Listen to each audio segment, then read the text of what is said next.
Welcome back to the most professional StarCraft 2 with the former world champion Terran. In the red, it's Micro Jackson, ByuN. Up against his Korean counterpart Zerg in the blue, we have Shin. A best-of-3 Terran versus Zerg showdown in the new proposed balance patch with nerfs to the Ghost, the Queen, the Disruptor, not pictured, and a whole new map pool as well, starting things off on Whispers of Gold. And whether that describes your StarCraft 2 career, what there was of it, or your thoughts on the Balance Council, it'd be awesome if first, before we get started, you could smash that like button. And maybe even subscribe. And Jimmy, what are we at? I don't... One more than yesterday. 1,454 likes on this video, on this cast, and I'll cast another one. And I'll probably do it anyways. I don't know what else I'd do with my life. But thank you for watching. Hopefully you've had a good day so far. And hopefully it's about to get a little bit more interesting and a little bit better. As this matchup, I think, doesn't have very many dramatic changes, but a whole lot of little changes that will add up. Just like this first one we're about to see, which is the hatchery costing 25 minerals less, but the Queen's costing 25 minerals more. Inflation hitting hard, even for the Zergs here. And the result of this being, it's approximately the same amount of resources in order to get your first 3 bases and 3 queens up. But if you happen to build more queens than you have bases, it is a nerf. And the amount of games where you build more queens than you have hatcheries is pretty much all of them. So, and I can tell you, I played almost 100 games on the new balance patch, all races. It is weird. It feels like you're wearing shoe sizes that are a little too small or too big. Because Zerg economy is a very fluid thing. But having everything cost a little more or less really throws you off in a way that I didn't expect would be so apparent. So expect Zergs to make a few more little mistakes early on. Not Cyril. Cyril's not human. He's not Zerg. He's different. Even though he claims to be Zerg and all other Zergs kind of suffer for that. But anyways, I digress. It really does feel different in the early game. Not necessarily in a good way, but it does change things. Also for Zerg, the Lurker has 10 less HP. Hydras are a little bit slower on creep with their move speed upgrade, but they get a kind of a dash ability at Hive Tech if you upgrade it, which we'll see if we get there. Ultras now shove their friends out of the way so they get into the fight, but their move upgrade is also a little bit slower. Now this is compensation somewhat for the Ghost now being 3 supply, which in this matchup, in my opinion, is quite significant, especially players like ByuN, who usually have between 15 and 20 Ghosts in the late game. That's another drop and a half. That's another half a dozen Liberators. That's plenty of supply that you now won't have in your army in other places. I do think it will have a big impact here. Not nearly as much in Terran versus Protoss. No other changes to the Ghost. But I did say, if I could have one thing, one way to nerf the Ghost, it would be 3 supply. So I think this will be our first opportunity to see if that has a real effect on this matchup. And ideally create a more dynamic late game. I know it's one of those buzzwords, like, we're going to have a robust and synergistic plan in order to maintain maximum coherence while giving everyone equal opportunity to take advantage of the attributes that most positively affect them. It's like, okay, so what are you saying? Stop sitting behind your planetary fortresses, you coward. So, oh no, what, Brenda! Oh my god! Who's watching the, shut up, Susan, shut up! I don't... Well, the Hellions get in. The cameraman does not, but 6 drones dead. The Queens try to chase him down. But doesn't matter how many there are in the Queen's mood, if they're not on top of the Hellions. 10 drones to a classical Hellion run-by. Shin plummets to a 5-drone lead. So, yeah, that could have been worse. It was not good. But that does outline one of the main issues with actually running by your Hellions.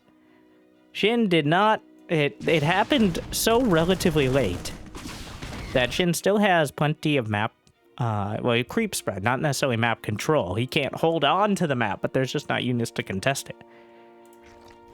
I don't know if that was worth it for ByuN. Usually sitting on the edge of the creep, even if they're... Sir? Job's finished. Anyways, but Shin up to 63 drones working on a 4th base. The Cloak Banshees were sitting back on defense and now going to pick off a few more drones. But the lack of creep control is certainly going to affect the potential here. ByuN realizes if Alaris had done, there can't be any Overseer, so those Banshees kind of have free reign. And still finding damage. And this is the damage, uncontested damage, that really matters. The Spore Crawler now does more damage, by the way. But good luck ever hitting these things. In this match, the Baneling Nest may actually be outright killed. It's gonna be close. Oh! Yes. The Baitling Net. No.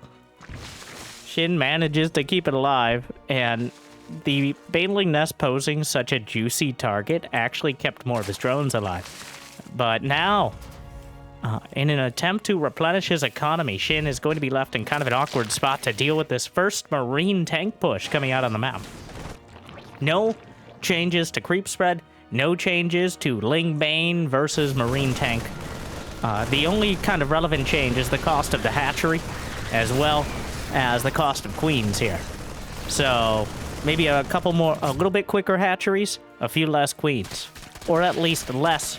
There might be the same amount of queens, but less alongside them. The Zerglings trying to close the distance, 1-1 upgrades for both sides. But personal space is protected with the SCVs to box out. Where's the combat shield? Oh, he just finished combat shield. Okay. Hydra's down on the way, Hydra's as well, but that tank positioning on the high ground going to be very hard to engage, especially without Baneling speed. Don't even joke about it.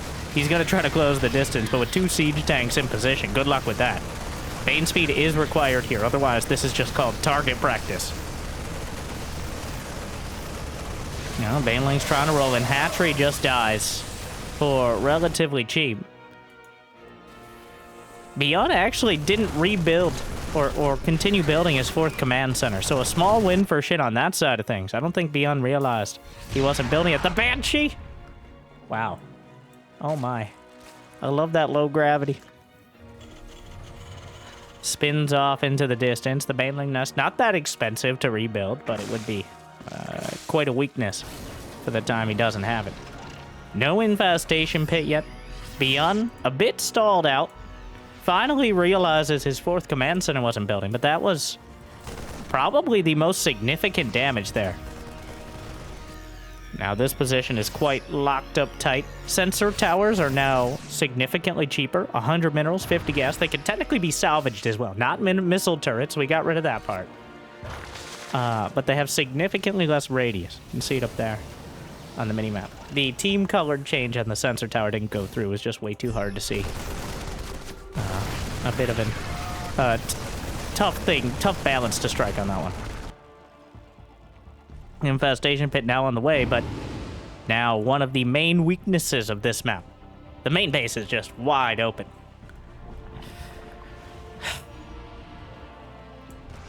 The threat can come from either the 4th base or into the main, and with medevacs you can dart between the two easily, but the Marines left, hung out to, well, I won't say dry, but left alone with the Banelings and will not be back into the medevacs afterwards. So Shin takes a small win there, but look at the supply. Another attack is coming up. He's got the M&M, and not Marauders, but instead Widow Mines joining up with it. And the Banelings are rolling in on the creep, and the Marines are gutted with ease. Reinforcements streaming across. ByuN with some uncharacteristic mistakes here, losing a massive chunk of his army and the supply lead. And this allows Shin a little bit of breathing room to remember Hive Tech and get some more upgrades. So ByuN goes from a pretty significant army supply advantage to a slight deficit. And that means he's reluctantly forced to get the Ghost Academy and work his way closer to the late game, as the opportunity to really capitalize on a relatively low-tech Zerg has mostly passed, even though Shin hasn't really been able to hold on to much more than his 4 bases.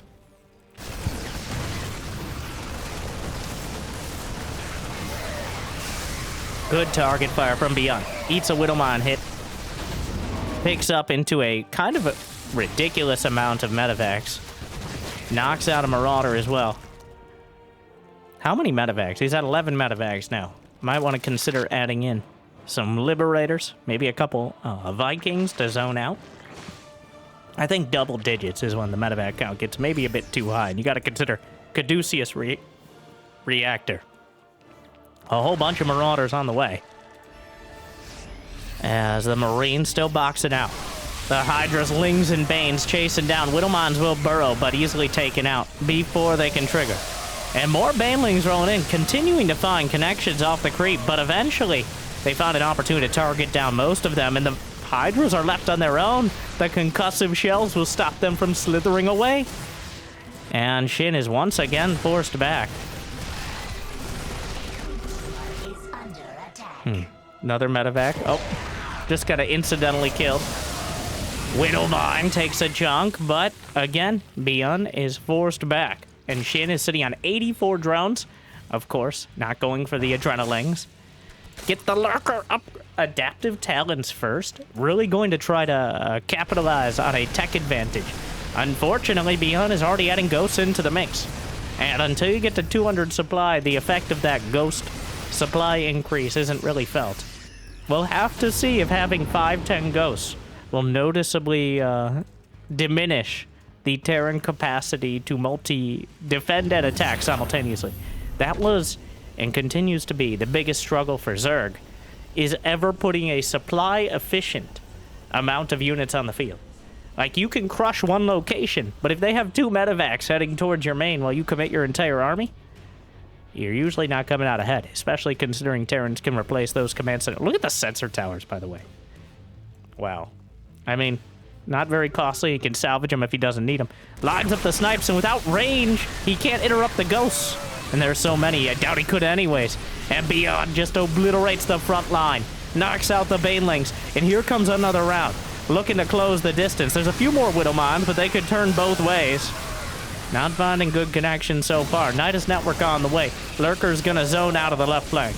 And ByuN will be forced back for now.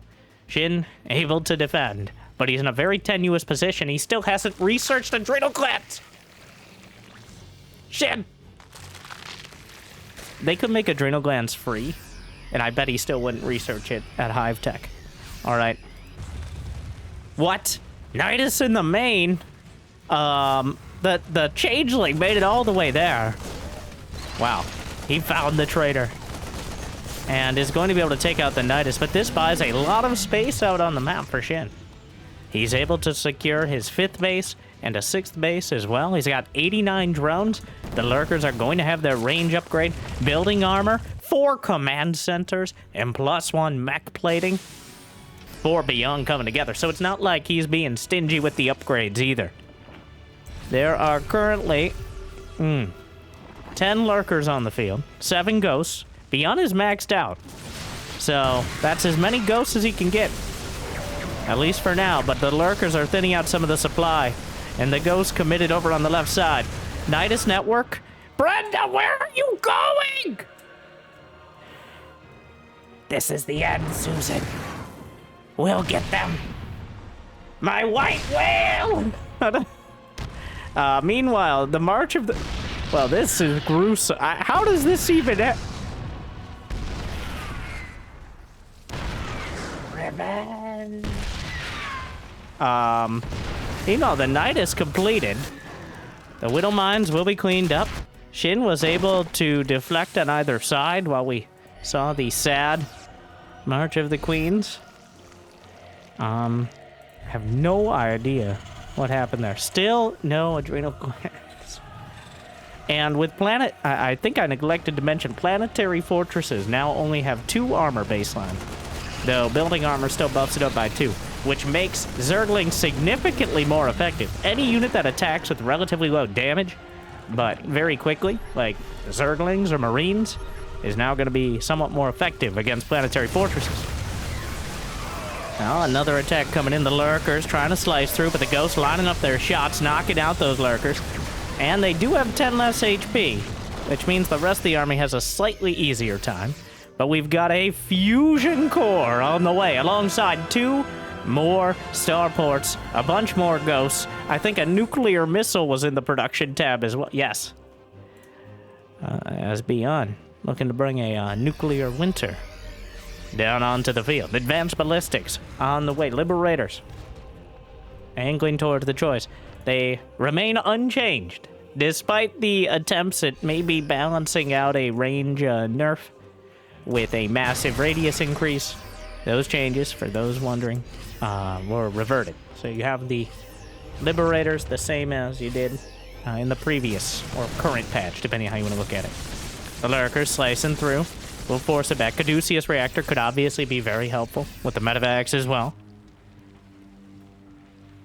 And there it is. He remembered. Adrenal gland. The Adrenalings on the way. Scans. Lurkers try to line up the shots on him. Doesn't quite get it. And some Overseers and Lingbane box out the ghosts. And this is the scenario. He's killing his own Marines to free up supply for Liberators. So this is the result. All right. This is the result of the nerf to the ghost supply. The Marines will bear the brunt of it.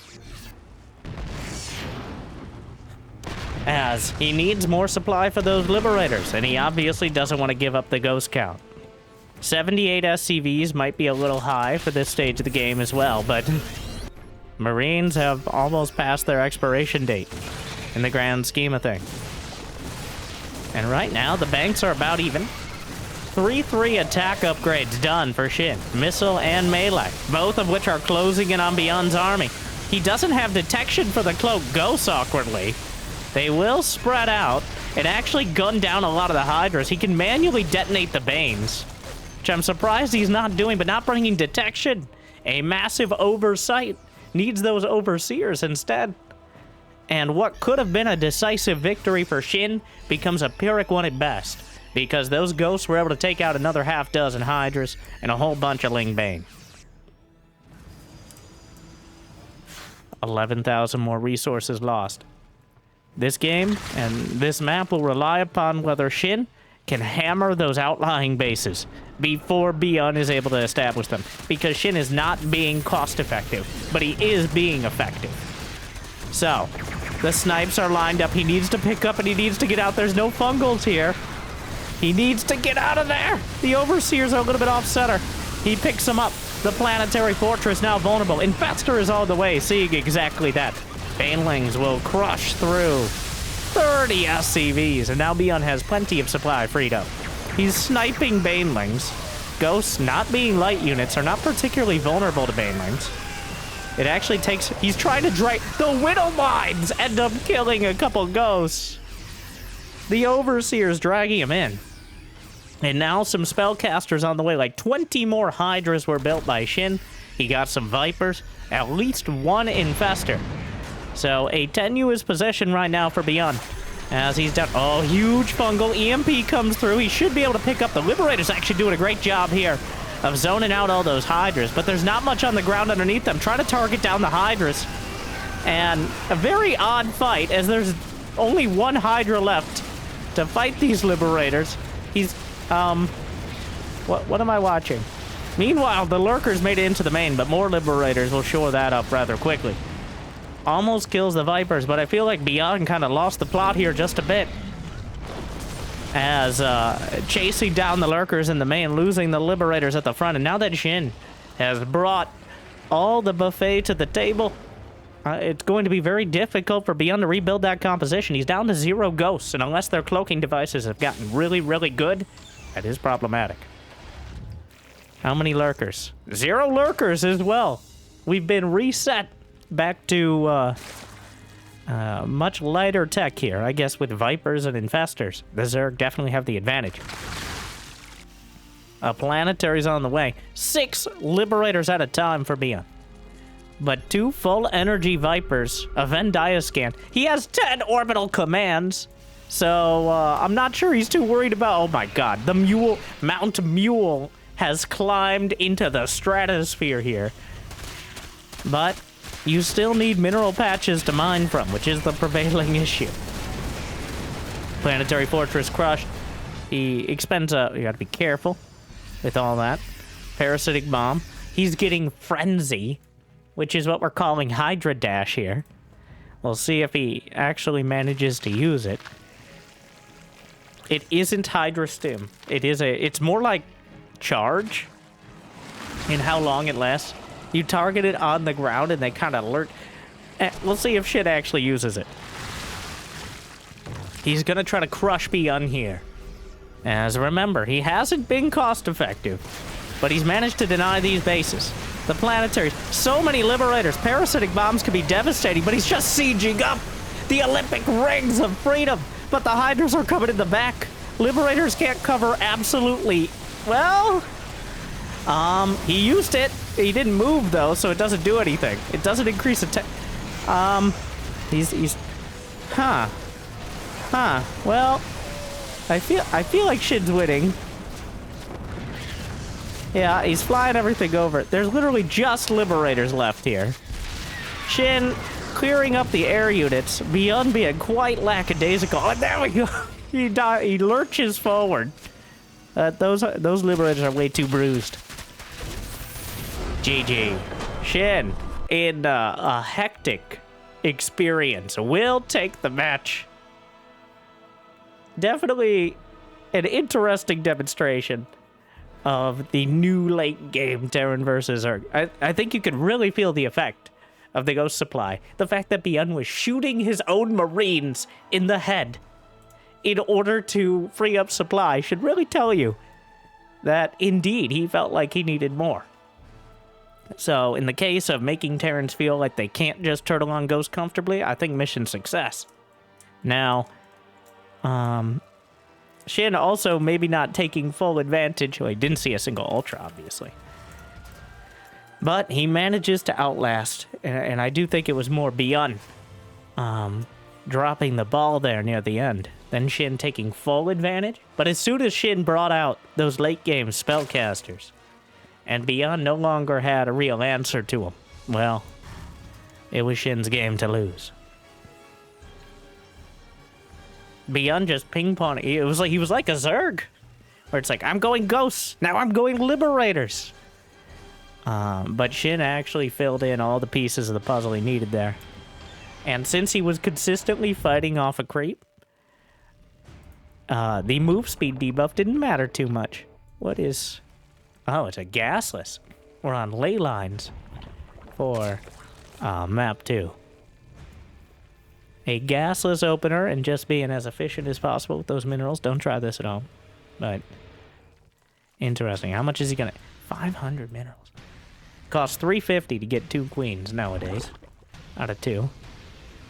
And 4 lings and a very, very quick third for Shin here. I really wanted to see. Honestly, that kind of felt like a time for Ultras, but he was slowly stumbling his way around the tech tree, Shin, so it ended up working out. The Nidus is never... This is why Rogue always brings a second Nidus. One Nidus, just a little bit too easy to take out, but the double Nidus, while costly... And remember, Shin did win the game. But a single game doesn't exactly determine the state of the entire meta. I think ByuN relying on the Marine Medevac micro, it just simply didn't carry him as far as it needed to. There were several times where the Banelings just connect. It's weird because we're so used to watching his prodigal son, Clem. The Banelings aren't supposed to hit the Marines. You know that. We know that. Whenever the Banelings hit more than like 5 Marines and kill them in a clump, it's a surprise. It's a shock. It's like a disruptor landing. So, seeing that happen multiple... Ah, there we go. That's more like it. Sir, this is the Hatchery Owners Association. All right. That's enough, young man. Are we gonna have to nerf you? We got nerfed. Why did you get nerfed? That's not how balance works. What would you know? No. Sorry. The queens. Well, still a necessary... I'm not going to say evil, but until Zerg has something resembling reliable anti-air before Hydras, which are remarkably expensive and difficult to get until the mid-game, the queens will be a staple of the entire early game. There is no circumventing that. Much like the existence of Warp Gate for Protoss, or the Orbital Command for Terran, they are intrinsically tied to how Zerg works. Or doesn't, very much so. So we'll have to see how it shakes out.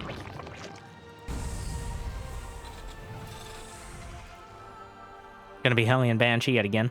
Strategy ByuN has been using in this matchup in much the same way for a decade and a half. Remember ByuN Prime? Was that even his first team? Not exactly sure. I think he actually went by another name at the very start of SE2. You just gonna run by? All right. The queen. Technically, a queen is just barely thick enough to block the ramp if you put her right down the center. She puffs out her chest. Of course, a Reaper grenade. Well, this, yeah, that did not go well. That, yeah. Four drone kills, and all the Hellions died. All of them. The women and children ins, too.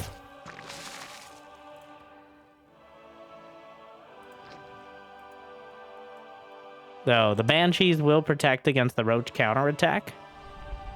Again, ByuN gives up that map control in order to try to get some economic damage, but this time, not even much mining time lost. The Roaches were ready.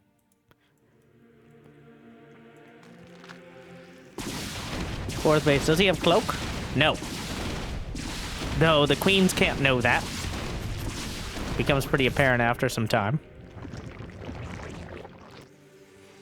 The Banshee's existence protects ByuN's third base, though. While he has, especially two Banshees, it's pretty much impossible for anything but a concerted attack to attempt anything on the third. Not that Shin's really looking to do that. 80 drones at 6 minutes. 80 drones! And he lost some to Hellions. Like... that is an absolutely disgusting amount of drones. So obviously the... well, remember, he went for 3 hatch. He went for the Ice Fisher, the full macro. And I think that's what ByuN was trying to exploit by running by. Like, it wasn't just, heck it, I'm running by. But... get off my creep! Brenda? Fair. Damn right! I don't...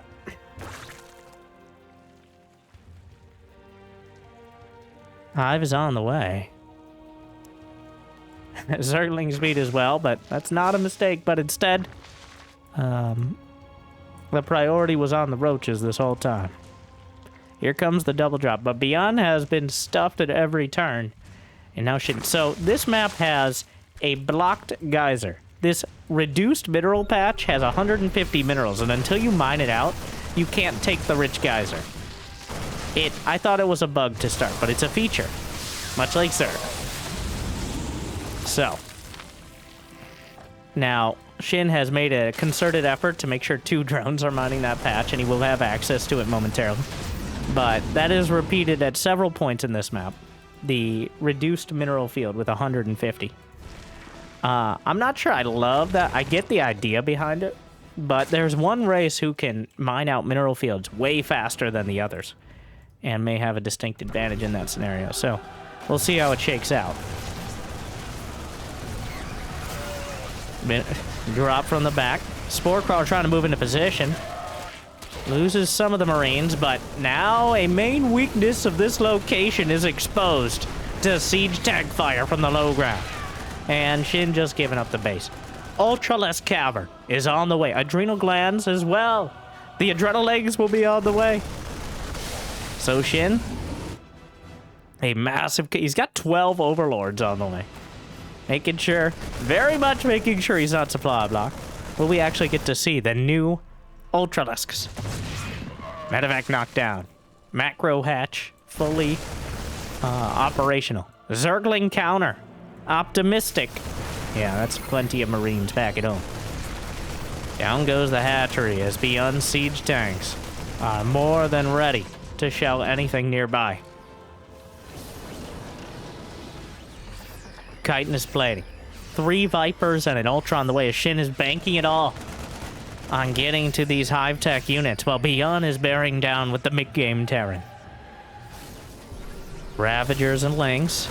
Oh, that's an optimistic Baneling morph as well. Vendai is scared to make sure. He's really trying to force the issue, but these Banelings just aren't going to happen. He gets most of the money back, but he really needs some Banelings. Some are rolling in. Chitin is plating. Still only about a third of the way there. And just 1 Ultra in production. Shin is maxed out, but it just feels like he doesn't have the numbers to deal with this.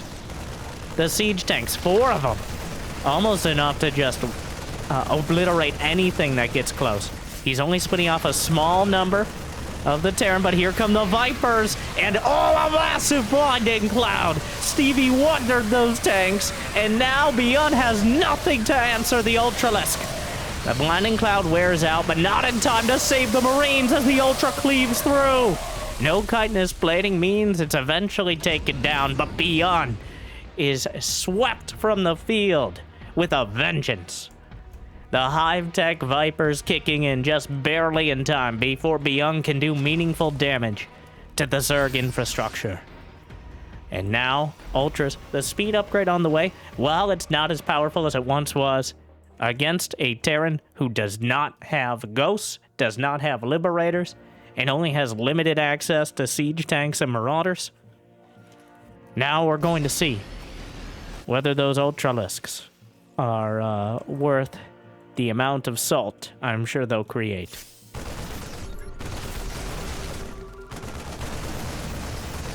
Double drop.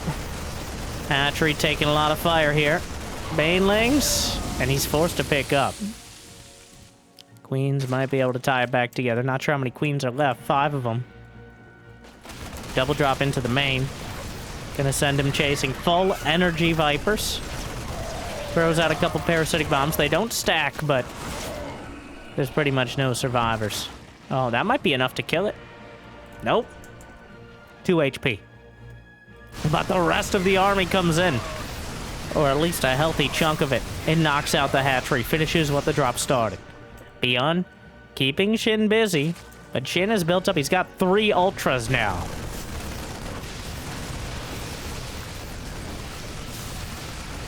Closing and Ghosts on the way. But the Ultras trying to get a close-up shot here, as it's a little unclear exactly how push priority works. The summary, I think, means, you know, maybe we need to revert the diet plan for the Ultras now that they can push units out of the way. The thought process, and I advocated for it, though one of the things I think, in hindsight, was probably not worth it. The thought process was to make it easier for Ultras to maneuver into the fight, but we've already done that, so maybe give them their thickness back. As the Banelings roll in, the planetary just melts. The Ultras chewing through. The Banelings zoning out the main bio army. Some of the Ultras brought low, but not nearly enough to stop this push from crushing all the way through to the 3rd base. Another tank falls. But the dregs of the army eventually will be cleared up. Hunted down. 1 more Ultra will not make it out. He crushes the frontal base, and 5 more Ultras on the way. The command center decides to reposition, taking the place of its kindred. Chitin is plating, or Zerg Carapace level 3 now completed. Fully operational Ultra snipes hit the Ravagers. Banelings rolling through, but there are no soft targets here. It's pretty much all Marauders and Ghosts, with a few Marines scattered in. But Medevacs are entirely out of energy. Ghosts line up their snipes, but there's enough Banelings and Ultras to just roll their way through. Meanwhile, Zergling counterattack. 17 SCVs dead in the last minute. I'm not sure how many were to the Zerglings and how many were from the original attack. But the result, ByuN down to 56 workers. Precariously low on supply, even with the new heftier Ghost. And Shin now has 4 Ultras. He hasn't been able to hit that overwhelming just a move number, which I would say is closer to double digits. Especially if your opponent... Like, if there's no Liberators and there's only a handful of Ghosts, then that's enough Ultras to just A-move your way into winning the game. But he's not quite there yet. 2 Ghosts to 1 Ultra is usually enough to have the snipes to thin him out. But that requires a good position and enough cover. And ByuN is looking a little thin on both.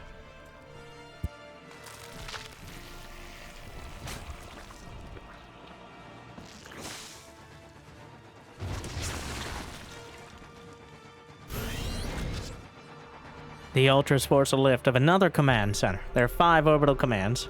Checking for anything. Sensor towers scattered throughout.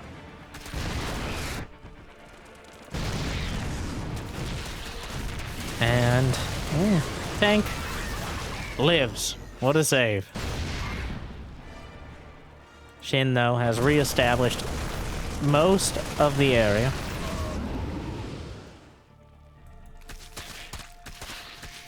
The Ultra count up to 6. 69 Zerglings. A nice core to the army. The snipes soften up some Ultralisks. More Vipers on the way. Queens haggling over each other. But ByuN is stabilizing. The Ultra's coming in, but eat a couple more snipes. Another benefit of the push priority is they can run away a bit more reliably as well. I think most of the damage to that hatchery was done by Vipers, not Marines. They'd be happy to take advantage of it as well. Alright, ByuN. Now with 9 Ghosts in the army composition.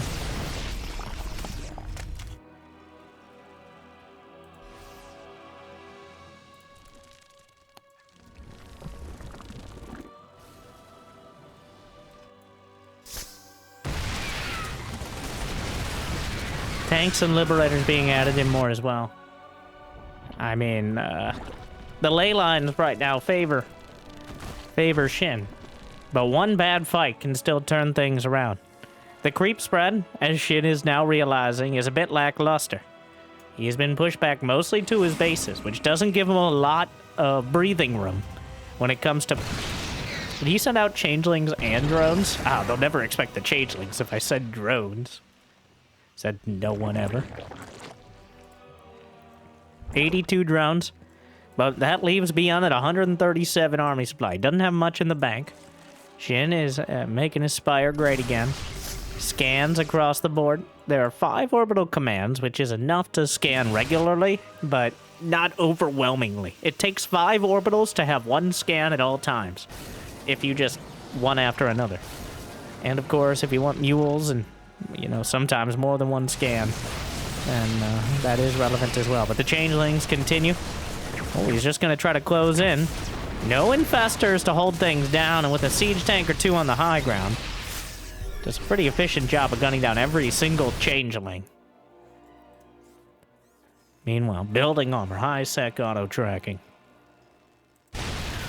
And again, the Vipers. Ooh, parasitic bomb gonna do terrible, terrible damage. Knocks out 1 medevac. Another one sent to its death, one way or another. Queen's eating some snipes and trying to get close enough. The siege tank count is damn high right now. He's got 11 of them, and counting. 3 more factories on the way. But these Ultras, whoa, he picks up. Ends up losing a couple ghosts. Now, interestingly, whoa, 12 Broodlords. The Broodlords didn't end up getting any changes in the patch, despite some hemming and hawing back and forth. Not even a bug fix, apparently. So these are still the mediocre Broodlords, but in this scenario, against this many siege tanks, well, he scanned the Broods. Already Thor's on the way. The new Thor splash damage buff, such as it is, still not very relevant against the Broods, which are clearly... It's more of a high-impact situation, but the Broodlords will be able to clear out the tanks on the high ground. The ghosts, they will cloak. The Overseer's a little late to the party. The Ultras are chewing through. Queen's trying to help out, and ByuN knocks out a few broods in the initial engagement, but doesn't have nearly enough anti-air. Well, the snipes keep landing. There were 14 broods, now there are 7, and several of them already bruised. He's getting Thors. He's switching to mech, like Brood War-esque. There's a single infestor underneath. I think Shin's like, Brood Lord infestor's a thing, right? And not real. Oh, there's a lot more infestors where that came from. Throws it out there. Has more underneath. Just trying to throw out just enough to keep the snipes from landing, but the Thors will go into high impact mode, which does very technically outrange the broods, but this is very much a numbers game as well. The turret is outflanking some brood lords as they wander a bit too far forward. Gotta be very, very careful. ByuN on incredibly thin ice right now. There is no neural parasite on the infestors, but he doesn't know that for sure. He has to be very careful. The brood lords raining down onto the Thors. They're taking a lot of hits themselves, though. Some more fungals coming through. The transfuse is trying to hold it together. A few more snipes. That Thor is not dying. The multiple Thors and the brood lords just obliterated, pummeled from the sky. 8 Ultras are on the way. He drops a wave of mules, but Shin is going for the knockout blow.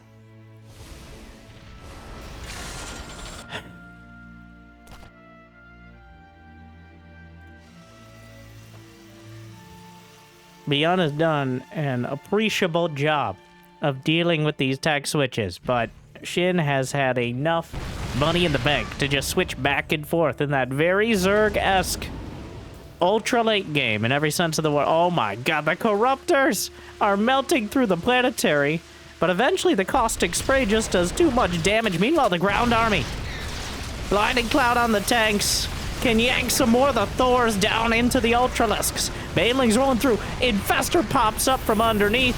Command Center doesn't want any part of this. And the Vikings are chasing the Overseers, but the Ultras are just cleaving their way through. The Ghosts will take many, many tons of flesh, but there's just not enough of them to stop the tide of Zerg from rolling over the Terran base. 6 more Ultras on the way. Look at the supply. Shin has cleared ByuN from the field. He was unable to take enough early advantages, and the attack switching between the Ultras and the Brood Lords. ByuN just not able to find his footing. And those Ultras do seem to be closing the distance a bit better. I think the effects of the Ghost nerf quite clear here. As many times ByuN was maxed out, but he just didn't have the position to move forward, as Shin was able to leverage his economy. So a very interesting exchange. ByuN staying a little bit too long on the mid-game tech, and Shin able to get to the later game early enough to take advantage. Though a bit touch and go there for quite a while. And that brings us to our bonus game, where Shin in the next round faces against MaxPax. Just a single game for this one, but just to see how he handles Zerg versus Protoss, which is also a some significant changes in this matchup as well, with the energy recharge ability, the immortal nerf buff, the disruptor nerf. The energy recharge, honestly, a huge change to the matchup. But what did you think? Is the ghost nerf too much?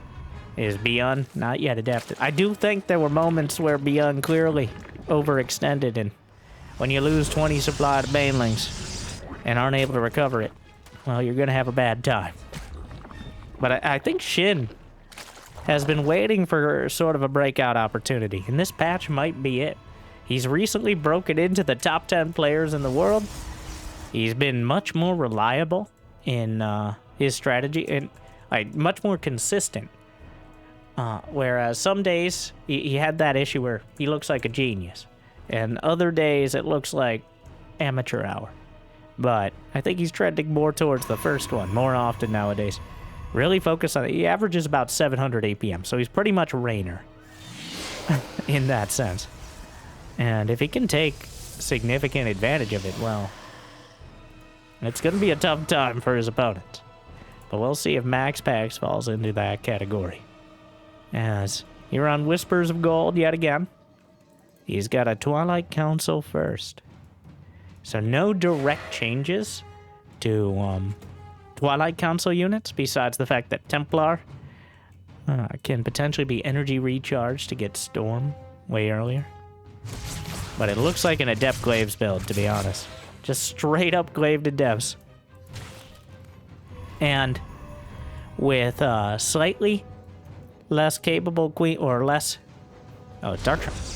Take it back. A little late to take it back, but a Shrine to Dark always a strong strategy. Especially when you're not against its namesake. Those DTs can just win games. So, though I imagine they'll be used to force out detection and then go into Archons with the Prism. And then eventually that plays into the Immortals, where you pretty much require Roaches. If you want to fight against Archons, it's not going to be with Zerglings and Queens. You need Roaches. And that makes the follow-up, which either Immortals or maybe Disruptors, that much stronger. Though I think Disruptors with only 100 damage, not enough to one-shot. Can they even two-shot Queens? I think so. Queens have, 175. Queens aren't that thick. But Queens will survive with significantly more HP than before. Still get two-shot, but not as deadly. A single Spore Crawler clearly indicating he suspects something like Dark Templar. And also plenty of links. MaxPax kind of dictating the pace of the early economy here. Gonna warp in 2 DTs. 3. But will he be caught, is the question. He's gonna shade by. He's gonna see the Spore. But there's no Spore at the 3rd. If he gets in quick enough, he may just be able to kill it. He's going straight for it. And wow. Okay, well that's gonna be terrible, terrible damage. Spore Crawler trying to reposition. He might be able to kill the 2nd Spore if he gets right on top of it, but he's gonna move out of position. 3rd base is on the way.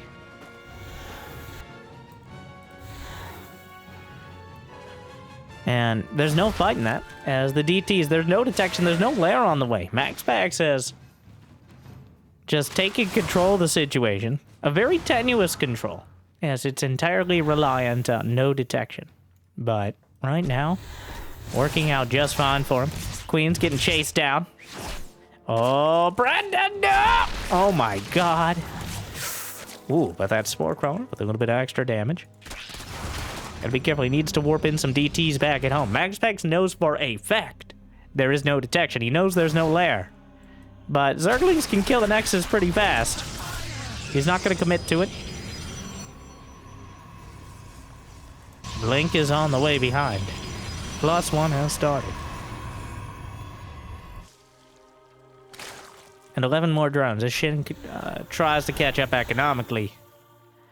But in this scenario, not much has changed with the patch. Queens being a bit more expensive definitely cuts into your willingness to build those extraneous spores. It makes it a little bit harder to have reliable defense, but doesn't really change the back and forth here. And now we'll see. There is road speed on the way. It's going to be Shin trying to find this lair tech timing. He's building 8 more drones. He's really... We've got the tag team of detection and detectors. Or that made... You know what I meant. The Observer and the Overseer kind of chase each other. Observer slightly faster. Changeling now. But even though Shin's building up a pretty strong army and he's shoring up a decent economy, this kind of feels like one of those, hey guys, I like for ire, am I right? Yeah. Ah! Feels like if you get caught even a little off guard by the Dark Templar, it's very hard to pull anything over on the Protoss. Well, that certainly won't help. 5 roaches get cut down. Zerglings tucked in, but MaxPax's SimCity is really good here. And in fact, nothing pretty much will be lost, but the Roach Ravager jumping in. Blink is done. Loses the Sentry. A bit sloppy micro. Right now, Shin desperately trying to take MaxPax off guard. He succeeded. And it's a numbers game. There's 17 Roaches and 7 Ravagers against just 11 Stalkers. He's warping in more and a whole bunch of Zerglings. So without the Archons, this is a deadly number of Roach Ravager. But he does have the Archons, and he has a Warp Prism to micro with. So it's not particularly dire yet. Stalkers blinking away. The Archons blinking away in their own fashion. Takes out the cannon. MaxPax kind of getting overrun here, though. Those Archons are everything. Immortal comes out. Scatters some corrosive bile to ward away. Kills a few probes incidentally. Charge is in production. 15 more roaches as well. Trying to chase things down. More roaches coming up. The Blink Stalkers, but the numbers for MaxPax are just so... for Shin, rather, are just quite... I'm trying to figure out how I want to say it, because it keeps feeling like Shin has enough, but then MaxPax micros his heart out. Force Field thrown into the mix. And suddenly, with the Archon flanking a Blunk over the top, the turntables have turned yet again as DJ MaxPax has blunked on top of him. He's got a 4th base on the way. And the tenuous hold that the Roach Ravager had on the outside of MaxPax's 3rd is broken. And Shin now has worse units with worse upgrades and less economy. MaxPax maybe got a bit greedy on teching up. He got his Robo-Bay behind. He got Charge. He essentially a lot of tech he wasn't using to actively defend. If he had thrown all that into more Stalkers and Archons, maybe he could have thrown the attack back as well. But now, he has everything he needs to go back on the offensive without any of the downsides that Shin had on his attack. He's not going to be sacrificing his late game economy. He's not going to be sacrificing having a 4th base. He's not going to be sacrificing upgrades. In fact, +2 is lined up almost perfectly with this attack. As the exploratory units, a single Colossus, now joined by a 2nd, should be able to thin out the Zerglings. And this exact timing is when the Colossi are strongest, before any Hive tech can even be close. Thins out the Zerglings and allows the Stalkers to focus on more important things, like the Roach Ravager. Though the Force Field's kind of mediocre, but anything to distract. And look at the supply. Meanwhile, a couple of Archons. I think the Warp Prism got taken down. The Archons managed to recall out. Might take down one Colossus, but gets surrounded by Blink Stalkers. And MaxPax crushes through. Shin unable to consolidate his forces as MaxPax keeps control of the game for the most part throughout. And not so much a demonstration. I don't even know if he used the energy recharge ability. Maybe on a Sentry or a shield battery or something. But MaxPax showing how the element of surprise is sometimes the most dramatic one. In fact, it wasn't even surprise. It was just Shin wasn't quite prepared enough for the DT. And reverberating consequences. But I think some very interesting games today. Terran versus Zerg clearly shifting a bit in the late game to probably a more dynamic back and forth. Is that good or bad? Well, you be the judge. Protoss versus Zerg, much unchanged, where Protoss still able to grab some quick advantages if they go unscouted. Though obviously the reverse can be true as well. So, hopefully you enjoyed. Hopefully this made your day a little bit better. And if you got the means of motivation, it'd be awesome to check out Patreon or YouTube membership. But I hear liking and subscribing is still free, at least for now. So thank you for watching. Hope you enjoyed. Hope to see you next time. Good luck. Have fun. Stay chill.